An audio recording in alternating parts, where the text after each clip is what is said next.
es Alfonso Ramírez Ponce, soy licenciado, maestro y doctor en arquitectura por la UNAM.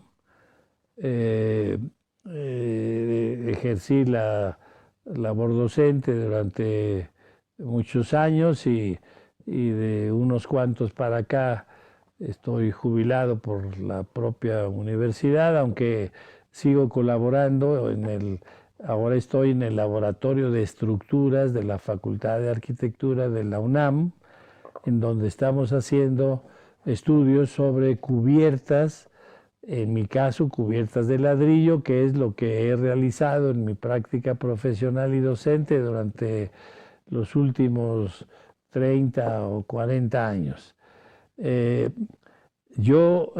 Mi formación es un poco azarosa y no clásica o tradicional, porque conozco amigos que dicen que ellos sabían que iban a ser arquitectos desde que estaban en el vientre materno, cosa que es bastante discutible, pero yo no. En mi caso fui de alguna manera circunstancial, fue un poco circunstancial la elección de mi carrera, porque yo vengo de una familia de bajos recursos, entonces ninguno de mis parientes de la generación anterior fue profesional, incluso mis primos, la gente de mi propia generación, a excepción de mi hermana y yo, fuimos los únicos miembros de esa generación que tuvimos acceso a la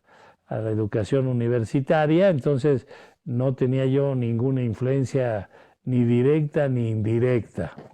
Estudié porque los amigos de la preparatoria, la mayor parte de aquellos con los que más relación tenía yo, estaban estudiando arquitectura. Yo, curiosamente, mi bachillerato lo hice de ciencias químicas, y al salir de ciencias químicas decidí cambiarme de disciplina, y entonces me pasé a estudiar arquitectura.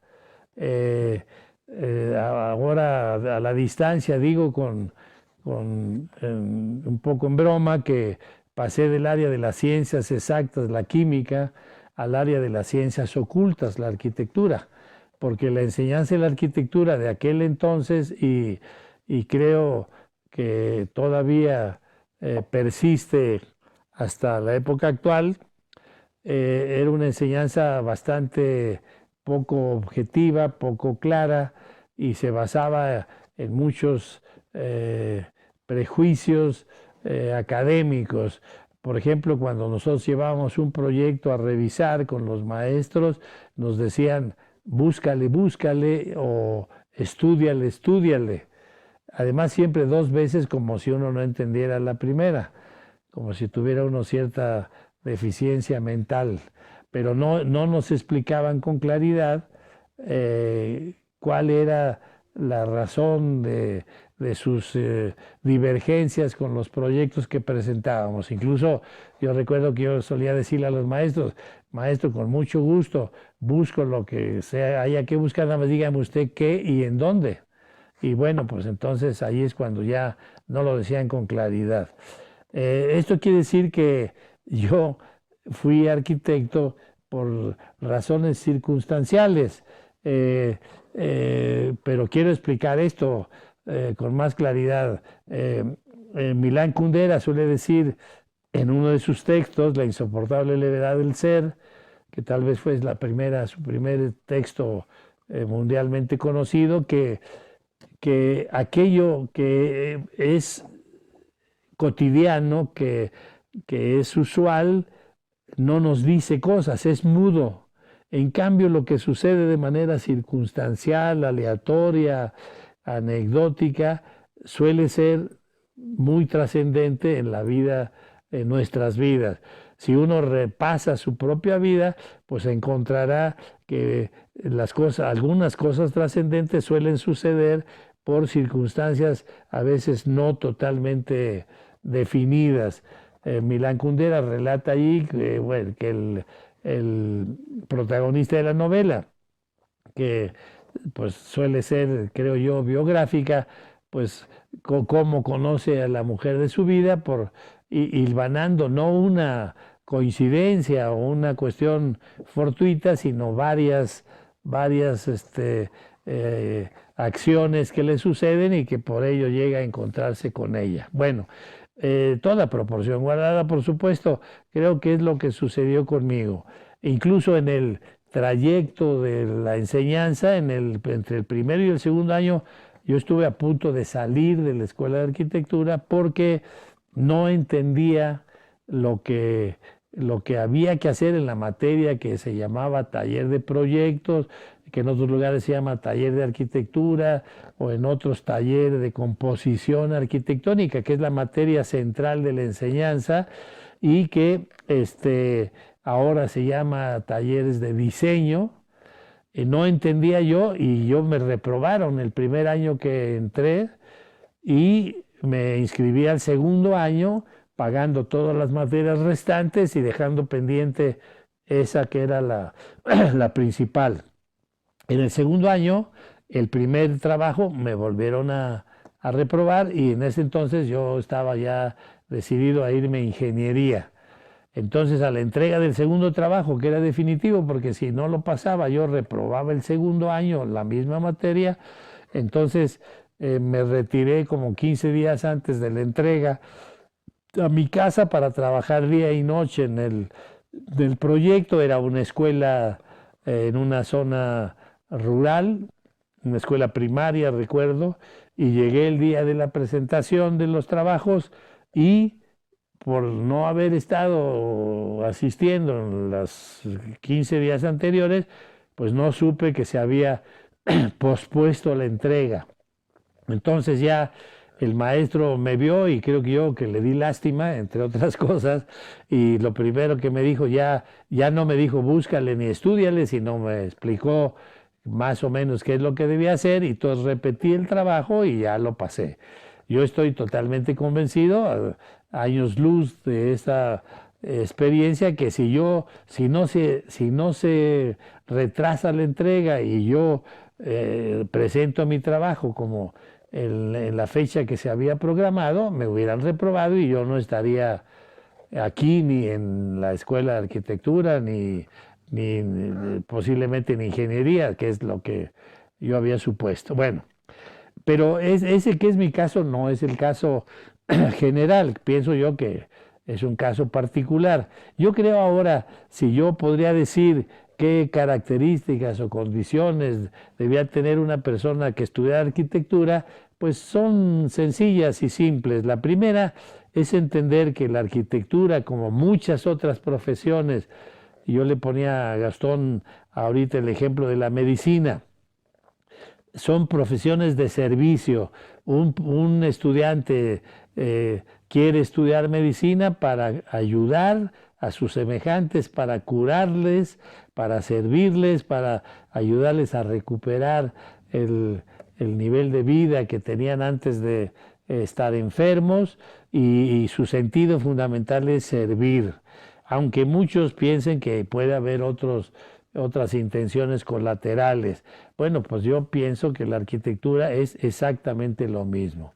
Uno debe estudiar arquitectura para que con la construcción y proyección de espacios que tengan características de habitabilidad que puedan permitir una mejor vida para aquellas personas que los van a utilizar, los van a vivir, y que con eso en algo, aunque sea poco, se contribuya a una mejor vida y a una vida más feliz. Esta sería una de las características. La otra también, que puede ser complementaria, es que la arquitectura es como una carrera no de 100 metros, sino es un largo maratón. Uno no termina de estudiar o de aprender a lo largo de toda la vida. Mientras más se avanza, no se ve tanto el camino recorrido como que lo que le falta a uno por recorrer. Entonces, esta es otra característica. Si alguien quiere tomar una disciplina donde permanentemente va a tener que estar estudiando, va a tener que estar cuestionando ideas o conceptos en torno a la disciplina, pues la arquitectura es una carrera que puede satisfacer esas inquietudes. Bien. Habíamos hablado de el proyectista, las 3 etapas. Bueno, en realidad hay algo que yo llamo con las palabras más llanas y sencillas posibles, el proceso de producción de las obras arquitectónicas. Para realizar una obra se siguen pasos o etapas y se tienen actividades transformadoras del proceso. Enunciándolo de manera breve, generalmente se estudia un problema arquitectónico que quiere decir la necesidad de un espacio de un género determinado, educacional, asistencial o de vivienda, y entonces se empieza a investigar cuáles son las características, el lugar en donde se va a construir, los recursos con los cuales se va a contar para la realización de la obra y cuáles son los deseos o las inquietudes de las personas que van a habitar ese espacio que uno va a construir. Esto lo reitero porque muchas veces se piensa que los arquitectos no están muy conscientes de que el último sentido, el último y primer sentido de lo que uno hace es la idea de que las personas habiten los espacios que nosotros vamos a proyectar y construir. Esta es la fase final, pero no es, también forma parte de la fase inicial. Una vez estudiando ese problema se determinan cuáles son las características o los requisitos que la obra que se va a construir y a proyectar debe satisfacer, y esa parte teóricamente la llamamos el programa arquitectónico, sería la segunda etapa, y ese programa se transforma, se convierte a través de la proyección en un proyecto arquitectónico. Y la cuarta fase es cuando ese proyecto se transforma a través de la actividad de construir en una obra arquitectónica, y esa obra arquitectónica tiene su última transformación cuando la gente empieza a habitarla y entonces se convierte en una obra habitada. Un proceso de 5 etapas: el problema, el programa, el proyecto, la obra construida y la obra habitada, y con sus consecuentes actividades transformadoras: la investigación, la proyección, la construcción y la habitación en el sentido del acto de habitar, ¿no? Sabemos que la habitación en nuestro idioma casi siempre la mencionamos como el espacio que habitamos, pero la habitación es el acto de habitar, como la construcción es el acto de construir. Bueno, en ese proceso es el que uno estudia a lo largo de la vida académica, y se hace énfasis en los distintos puntos de esa trayectoria o de ese proceso. Hay otra cuestión importante que hay que mencionar. La idea última de un arquitecto es tratar de conmover a través de los espacios que proyecta, pero esta capacidad o esta posibilidad no se enseña en las escuelas. Así como no hay escuelas para poetas, tampoco hay escuelas para compositores arquitectónicas que conmuevan a través de los espacios que proyecten y construyan. En una escuela de literatura, por ejemplo, se puede enseñar a hacer discursos lógicos, claros, coherentes, que sean de fácil entendimiento, pero en las escuelas de literatura no se puede enseñar a conmover con las composiciones literarias que los alumnos hagan. algo semejante en proporción sucede con la arquitectura. Se puede enseñar a hacer discursos lógicos, claros, arquitectónicos, pero no a conmover con los espacios. Y nuestra experiencia docente, pues tenemos que anotar también que creemos que la mayor parte de los estudiantes de arquitectura, sus mejores habilidades no están en la composición arquitectónica o en la proyección arquitectónica, sino en las otras fases. Pueden ser muy buenos constructores o muy buenos investigadores, muy buenos teóricos de la arquitectura, muy buenos docentes, muy buenos calculistas, muy buenos administradores, etcétera, pero los menos, creo yo, por nuestra experiencia docente y compartida con otros amigos profesores, los menos de los arquitectos, de los estudiantes, son aquellos que pueden ser realmente buenos o muy buenos compositores arquitectónicos. Hablando un poco de los alumnos y de la formación del arquitecto, para usted, si existe uno o varios puntos que son fundamentales en un arquitecto, fundamentalmente un arquitecto egresado de una universidad pública? Puntos para su ejercicio profesional, sí, dices. Como profesional. Claro. Bueno, pues aquí Gastón toca un punto importante porque es cierto, yo por ejemplo soy arquitecto gracias a que la universidad, mi universidad, es gratuita. Aquí sigue siendo en la época actual, yo estudié ya hace muchos años, pero en la época actual sigue siendo gratuita y ahora en la nueva administración hay el compromiso de que hasta la educación superior sea gratuita para todos los mexicanos, porque el compromiso legal y constitucional era que la escuela primaria y si acaso la secundaria fuera gratuita. Pero ahora se pretende ampliar este lapso hasta la educación superior. Bueno, la Universidad Nacional, que es la universidad más grande del país, fue y sigue siendo, es una universidad gratuita para todos los estudiantes. Entonces, esto en mi caso particular me permitió poder acceder a esa educación universitaria que de otra manera, de haber sido particular, privada o de paga, obviamente yo no hubiera podido tener ese acceso. La universidad ha funcionado ya hace mucho como un elemento que provoca, produce o estimula la posibilidad de la movilidad social. Allí entrábamos y entramos todo tipo de niveles sociales, económicos, trabajadores, hijos también de empresarios, hijos de comerciantes, trabajadores en general, artesanos, en fin.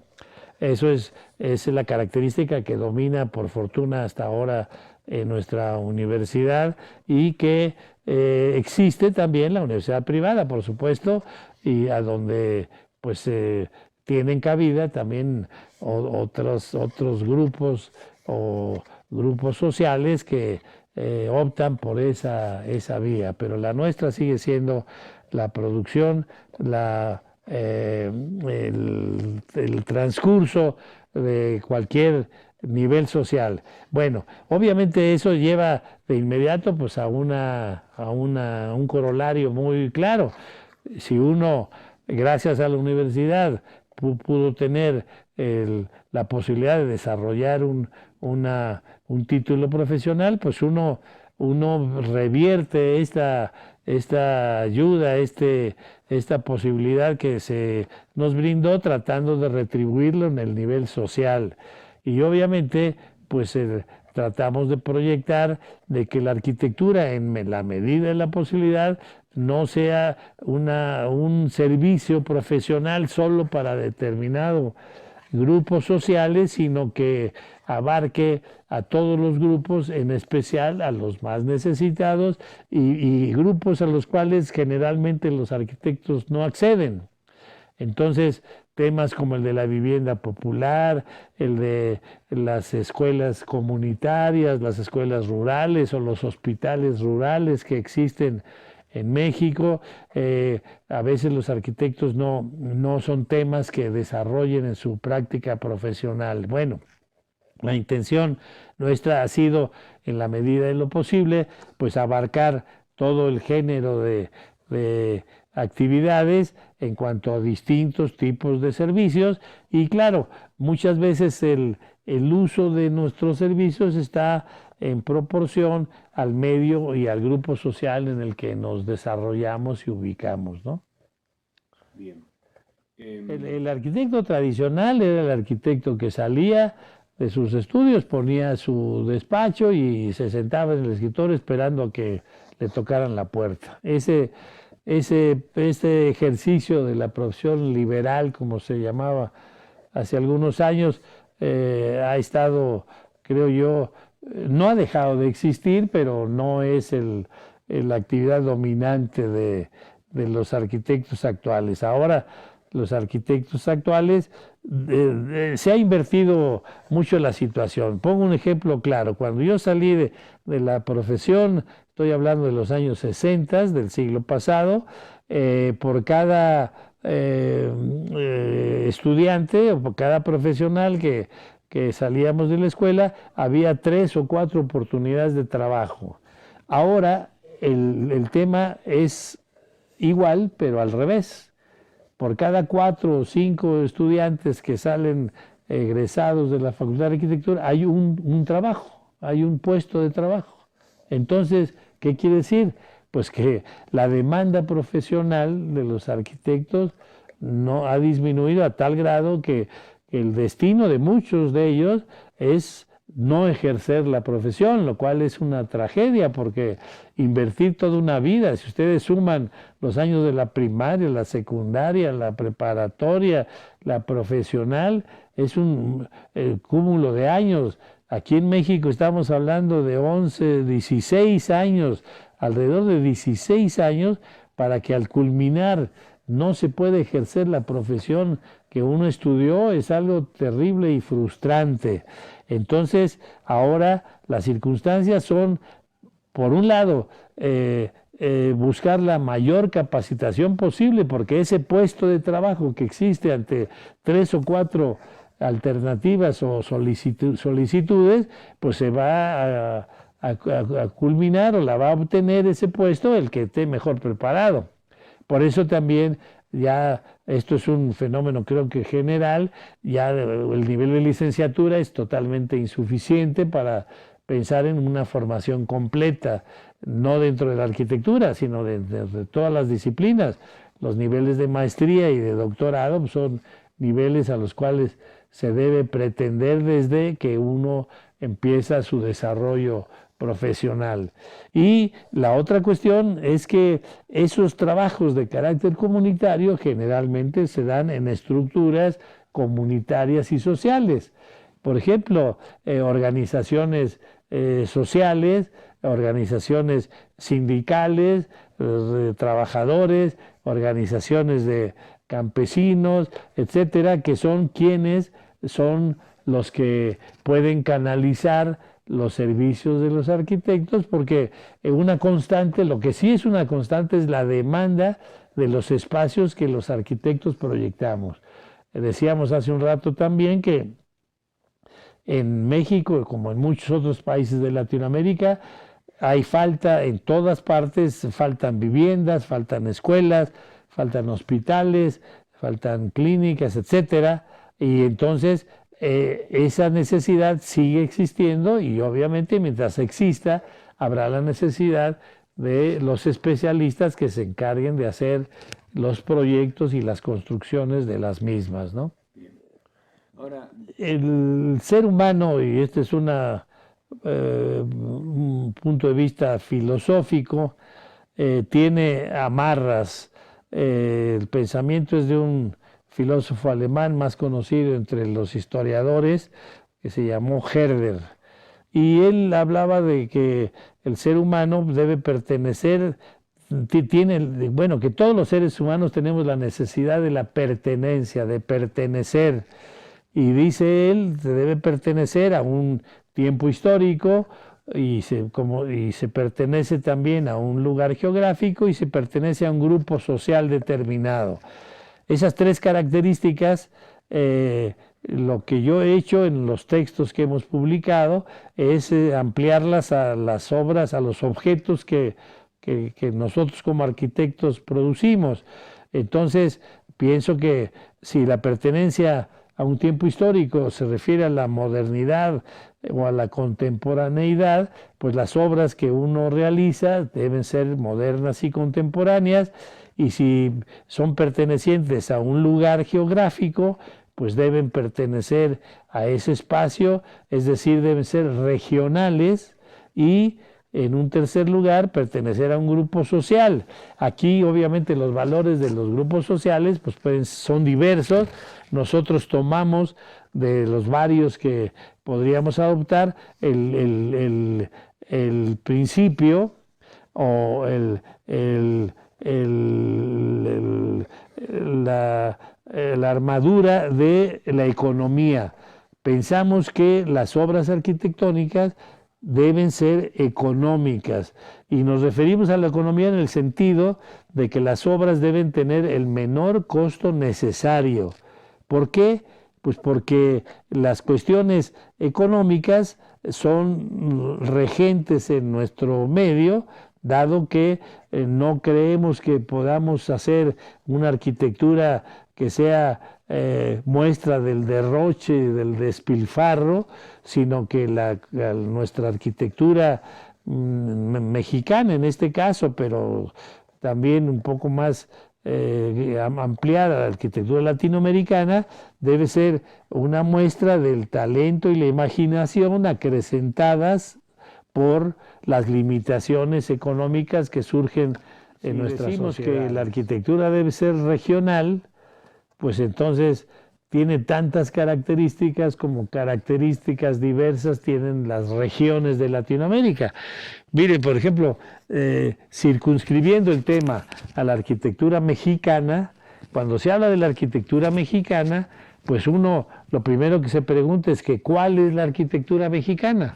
La arquitectura de la Ciudad de México, que es una ciudad de más de 20 millones de personas, o es la arquitectura del norte de la República, o es la arquitectura de Yucatán, que está al sureste, en el extremo sureste de nuestro país, y decimos, todas esas arquitecturas que se producen en las distintas regiones del país son parte de la arquitectura mexicana. ¿Cuál es la conclusión? Cuando se habla de una arquitectura nacional, toda arquitectura nacional a nivel latinoamericano, y si mucho me apuran, africano y asiático, toda arquitectura nacional es un mosaico de culturas regionales. En México, la arquitectura mexicana es la arquitectura de Yucatán, más la arquitectura del norte de la República, más la arquitectura del centro de la República, más la arquitectura del sureste, etcétera, etcétera. Es decir, es un mosaico de arquitecturas. Y si nos adentramos un poco en las características de cada una de estas arquitecturas regionales, pues empezamos a encontrar que tienen acentos muy marcados y definidos. En algunos casos más definidos que en otros. Pero, por ejemplo, aquí en México empezamos a diferenciar que la arquitectura que se hace en el norte de la República es una arquitectura en donde la tierra es un elemento principal de construcción, que por cierto en esta época contemporánea ha pasado a un segundo término. Pero, por ejemplo, hay unas ruinas muy famosas en el norte de la República que se llama Paquimé, que está a unos 300 kilómetros de la frontera con Estados Unidos. La ciudad más cercana es Ciudad Juárez, que es frontera con Estados Unidos. Allí hay construcciones del siglo VIII, siglo IX, X de nuestra época, en donde todas las paredes eran construidas con tierra. Es una zona desértica, ya está arriba de la zona tropical, o sea, más de los 23 grados 27 minutos que limitan los trópicos, y esa es la característica que ha tenido la arquitectura de esa región.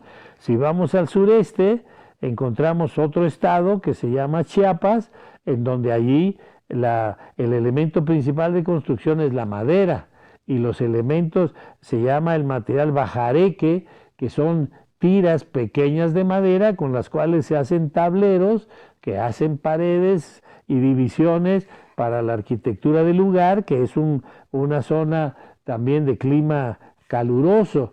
Y si vamos al occidente del país, encontramos también que hay regiones en donde se usa la madera como material principal de construcción, Michoacán, por ejemplo, y hay otras regiones donde se usa el ladrillo cocido, y también el ladrillo sin cocer como elementos principales de la arquitectura de esos lugares. Entonces, la arquitectura latinoamericana tendrá tantos acentos como características, tradiciones constructivas, cultura, porque hablábamos hace rato también que toda esta regionalidad tiene dos aspectos fundamentales: la regionalidad tangible y la regionalidad intangible. La tangible es la más evidente y la más lógica.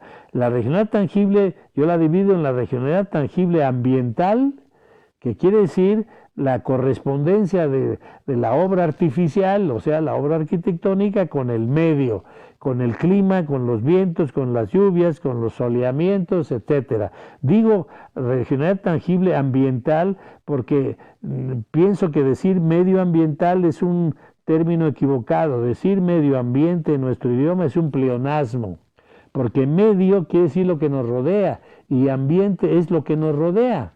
Entonces, todavía hay textos escritos o discursos donde el escritor dice el medio ambiente que nos rodea. Entonces, ya no entiendo, lo que nos rodea, que nos rodea, que nos rodea. Entonces, basta con la palabra ambiental. Si revisamos el término en otros idiomas, encontraremos que es una sola palabra. En inglés se dice environment, en francés environnement, en alemán se dice Umwelt, en italiano los italianos dicen ambiente, simplemente una sola palabra. En chino sí son dos, Guanyin, pero quiere decir dos cosas distintas: en torno al lugar, alrededor del lugar, o la traducción también se dice lugar redondo. Bueno, entonces, la regionalidad ambiental, la otra es la regionalidad material, es decir, con qué procedimientos, técnicas constructivas y materiales de construcción trabajamos. Hay materiales, aparte de los que son son más allá de lo que se encuentra en el país, pues son materiales regionales, y la otra regionalidad es la que a veces se soslaya, es la regionalidad intangible, que es la regionalidad cultural. Se trata de que la arquitectura sea regional culturalmente, respetando los modos de vida, las tradiciones, las costumbres, los símbolos, los significados, etcétera, que es todo la suma de lo que acabamos de decir, es la cultura. Entonces, un proyectista tiene que pensar en respetar la cultura de su lugar. Por tal razón, ¿quiénes son los arquitectos que deben construir en Argentina? Pues los constructores, proyectistas argentinos. ¿Y quiénes son los mejores proyectistas en México? Pues tendrían que ser, creo yo, los nacionales. Y esto no es una posición xenofóbica, sino es una posición lógica. Si alguien conoce la cultura de un lugar, pues puede entonces atreverse a proyectar. Claro, estoy diciendo con esto que si un arquitecto extranjero viene a México y vive en México y conoce la cultura del lugar en donde vive, pues obviamente puede ser un buen proyectista de arquitectura mexicana. Lo que es ilógico es que alguien que no vive en México, que nunca ha vivido en México, que conoce poco de México, haga un proyecto y gane un concurso y construya una obra que no tiene nada que ver con la cultura de México. Perfecto. Sí, bueno, dentro de la cuestión cultural hay tradiciones constructivas, y en el caso de la arquitectura, pues aquí en México tenemos muchas de ellas. Decíamos que en la arquitectura del occidente en México y del centro de México se desarrolló desde hace varios siglos una tradición de construir con ladrillo los techos, las cubiertas de los edificios. Incluso el concreto es un material del siglo pasado, del siglo XX. Y antes de eso, ¿cómo se construía? Pues ustedes ven las construcciones del siglo XIX, de principios del XX, del siglo XVIII, XVII para atrás, se encontrarán con que la mayor parte de los techos se hacían con ladrillo, es decir, una pieza de barro cocida. Aquí en México se le llama tabique equivocadamente porque un tabique es toda una división delgada. Se construye una cubierta y nosotros somos propulsores y propagadores de esta técnica por varias razones. La primera es porque es una técnica constructiva económica. ¿A qué me refiero? Me refiero que en pequeños luces como por ejemplo una habitación de 3 metros por 3 metros o de 4 por 3 o de 4 por 4, en esas dimensiones la construcción con el ladrillo tiene la mitad del costo de lo que cuesta construir una losa de concreto armado de 10 centímetros de espesor con varilla de 3/8 a cada 15 centímetros, que es la especificación normal. Entonces es un porcentaje importante la diferencia, es la mitad. Y en luces mayores, en luces de 4, 5, 6, 7, 8, 10 metros, aquí tengo una ilustración. Este es un salón de fiestas en la ciudad de Pachuca, a 90 kilómetros al norte de la Ciudad de México, y allí el costo de esa construcción, bueno, se iba a construir con una cubierta de concreto. El costo de la construcción, lo pongo en números abstractos, era 100, y el costo de esta construcción, tal y como se hizo con el ladrillo, costó 30. Fíjense, el ahorro no es el 10%, ni el 20%, ni siquiera el 50% que hemos mencionado en claros cortos. En 10 metros por 26 metros, el ahorro fue el 70%. Otra cuestión, el peso de esa construcción. El peso de la construcción en concreto eran 180 toneladas. El peso de esa construcción en ladrillo fueron 48 toneladas. Significó que casi el peso fue el 25% del peso de la estructura de concreto. ¿Qué consecuencia tiene además del costo intrínseco de la cubierta? El costo de la cimentación. Como esas 180 toneladas bajaban por 10 columnas, por cada columna bajaban 18 toneladas. Y 18 toneladas entre la resistencia del terreno, que eran 5, daba zapatas de 360 metros cuadrados de superficie, casi una zapata de 2 metros por 2 metros. Aquí bajaron, en vez de los 180 toneladas, 48. Entre 10 columnas, que nos tocaron a 4.8 toneladas por columna, que divididas entre 5, nos dio, en números redondos, 1 metro cuadrado de la zapata. Las zapatas, que son la cimentación de la estructura, fue la dimensión de la zapata la cuarta parte de la dimensión de las zapatas de la estructura de concreto. Entonces, esos porcentajes de ahorro en otros elementos constructivos ya no los incluimos nosotros en el análisis. El peso, ahora, nosotros hemos tenido desde hace mucho una intención marcada y obligada hacia tratar de construir con el menor peso posible, porque vivimos en una zona sísmica, y en las zonas sísmicas la fuerza de la sismicidad o del fenómeno sísmico es proporcional a la masa de los edificios. Esto de acuerdo con la segunda ley del movimiento de Newton. Entonces, quiere decir que a mayor peso de la estructura, mayor fuerza sísmica. Nosotros como constructores creo que deberíamos tener la obligación de tratar de construir con el menor peso posible. En este caso lo logramos con estas estructuras que estamos mencionando en este caso.